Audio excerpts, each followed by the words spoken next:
Broadcasting live from the True Crime Today studios to the world.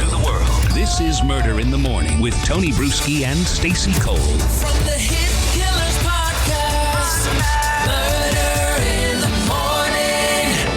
Morning. The Peace Officers Standards and Training Commission has revoked the police certification of William Farwell. Who is William Farwell?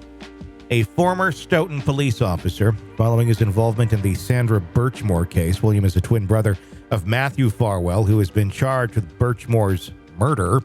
William agreed to voluntarily give up his certification as a law enforcement officer in Massachusetts, according to post-commission documents. The decision comes as he was accused of misleading state police investigators regarding the nature of his relationship with Birchmore, who died at the age of 23.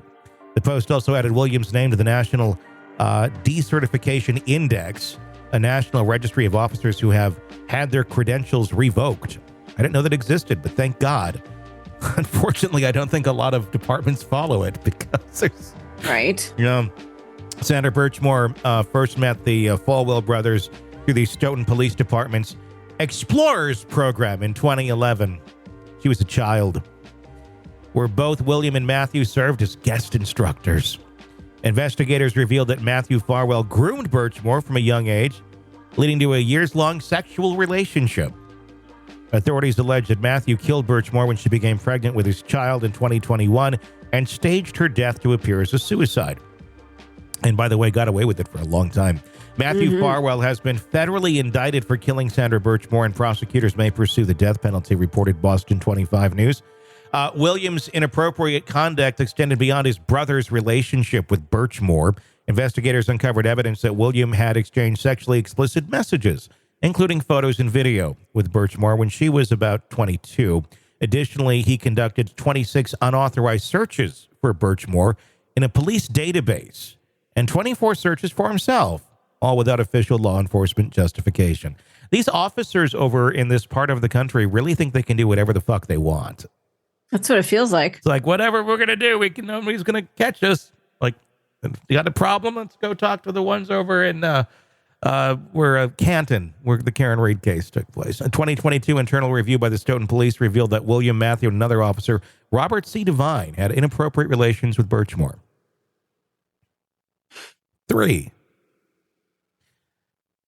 And remember, I believe she was like, 10 or something when she started the Explorer program?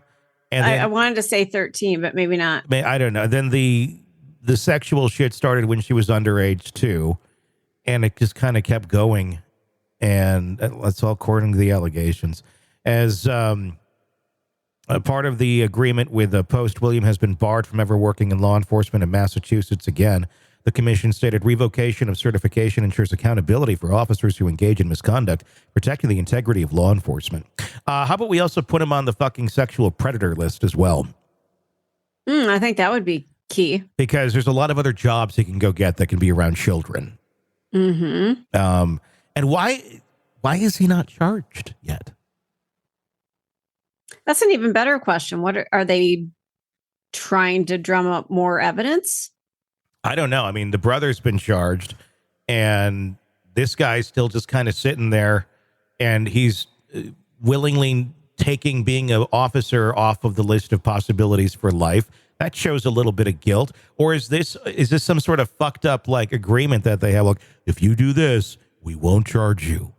Oh, I hope not. I mean, this is such an egregious violation of everything that they stand for. It's insane.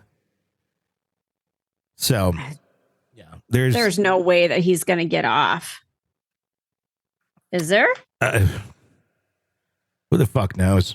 It's so frustrating with this because how clean is the system? How clean are the people who are currently working within the system? Are they still part of the old guard there where everybody kind of backed each other up and had no accountability for bad officers? In fact, almost encouraged bad officers' behavior? Or is it better? Is it a whole new guard that's in there that will, go after this and investigate this stuff? And when you're asking people to investigate things and they don't want to investigate it because they're covering for somebody or maybe it'll implicate them, you're not going to get a very thorough investigation. And those are the people you're relying on to investigate it. There's not like other investigators, but with this, you have the federal authorities involved. So they're having to dig in as well.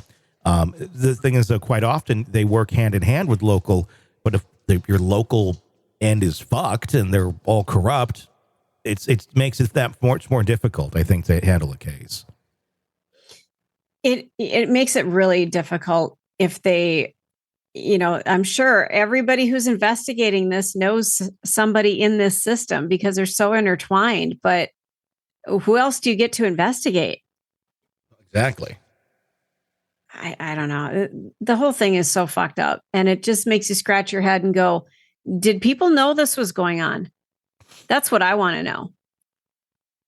Oh, why is a cop hanging out with these young kids? I understand this program was supposed to be for that, but I feel like somebody had to know something at some point. Well, you would think at some point, but I guess you get kind of questions like who's watching out for everybody. You think, there's parents watching out for their children. We find that doesn't happen very often. And I know nothing about Sandra Birchmore's parents, so I can't speak to it. But I don't know. I mean, if you would think that there'd be some weird pattern here of like, you're hanging out with that adult cop quite a bit. What the fuck's going on? But if nobody's asking those questions and it's just normalized, it's okay. Exactly. And I've seen younger people, hanging out with older people. And, it's one thing if it's a little old lady and she cooks, makes cookies with you after school and, it's a wholesome whatever. But something about this, a male with a very young female, I hate to be so cynical, but it just doesn't feel right. It just feels so icky. Unless you're their dad, there is no reason for that kind of relationship of hanging out and doing things together. I don't know. It's just, it's fucked up. Maybe an uncle or a cousin I guess I can get behind that. Some things, yes, but even that can be dangerous sometimes too. But if we're talking like pure nothing's bad going on here, but when it's just kind of this stranger man that's not part of your family that you've never really known, and he really has this really weird interest in you and you're young and he's an adult, that's not normal. Like there's no fucking way like a healthy individual be like, oh, I'm going to go, like, it'd be like if I was like, hey, I want to go hang out with your friends, Harper, just that one by themselves. Mm-hmm. That's so fucked up. Yeah. It's like, no, like every inch of my being would be fucking on edge if my daughter came to me one day and said, hey, this person in this group wants to just take me out to dinner. And like, no. No, that's because completely inappropriate. They're a fucking predator. That's what's going. Well, now and then you're going to get the kids arguing because they know everything. But But that's how this is why they prey on young people, because young people want to think they know everything, and they think they have all this knowledge and that they're in control, and really not at all. They're completely being taken advantage of by pretty much anybody who wants to manipulate and take advantage of them.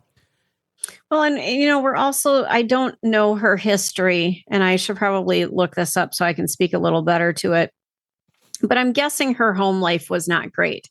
So here's somebody who is paying attention to her. Her parents died. Yeah. They were both dead.